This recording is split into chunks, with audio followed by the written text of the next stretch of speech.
जंगल के किनारे बसा हरियालीपुर गांव किसी परियों की कहानी से कम नहीं था।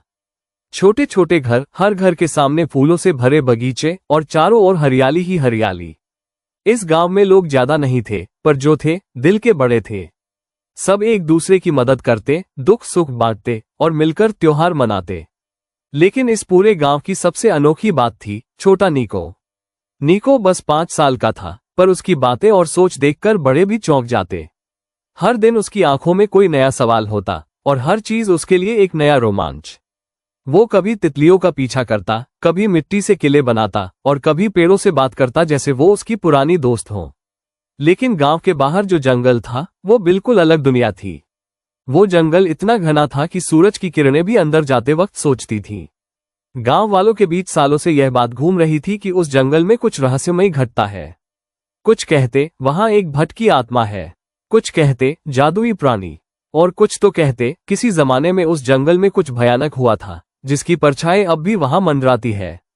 छोटा नीको जब भी इन बातों को सुनता, उसकी आंखों में डर नहीं, उत्सुकता चमकने लगती।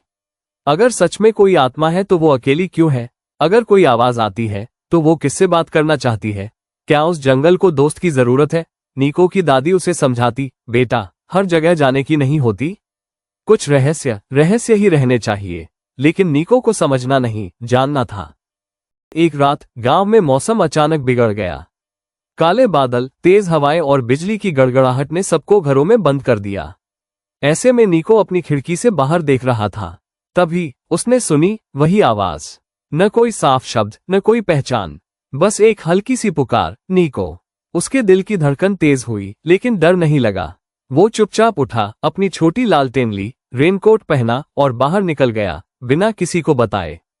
बारिश की बूंदें उसके चेहरे से टकरा रही थी, रास्ता कीचड़ से भरा था और अंधेरा इतना था कि वो अपना ही साया मुश्किल से देख पा रहा था।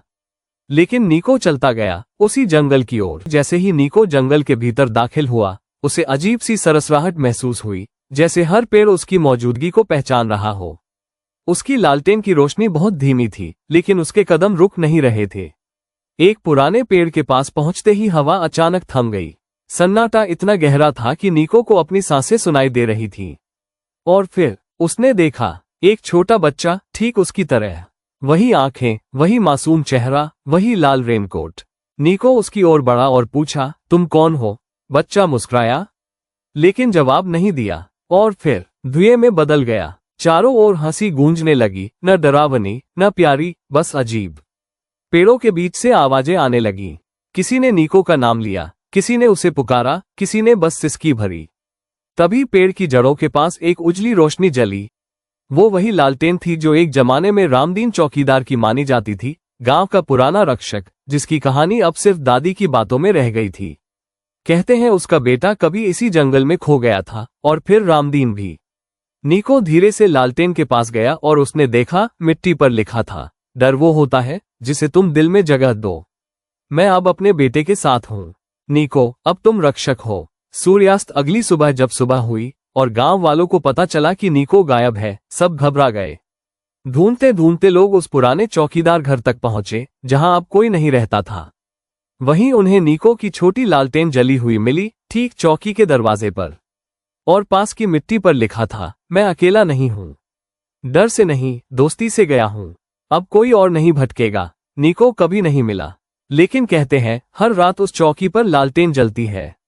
और जब गांव का कोई बच्चा डरता है तो वो हल्की सी आवाज सुनता है। जब छोटा नीको नहीं डरा, तो तुम क्यों डरते हो? अब नीको एक नाम नहीं, एक हिम्मत है। हरियालीपुर में अब जब भी किसी बच्चे को डर लगे, वो चौकी के पास जाता है और देखता है, छोटी सी लालटेन जल रही होती है, जैसे कोई अब भी उसकी रक्षा कर रहा हो। नीको अब सिर्फ एक बच्चा नहीं, हर बच्चे के दिल का रक्षक बन गया है।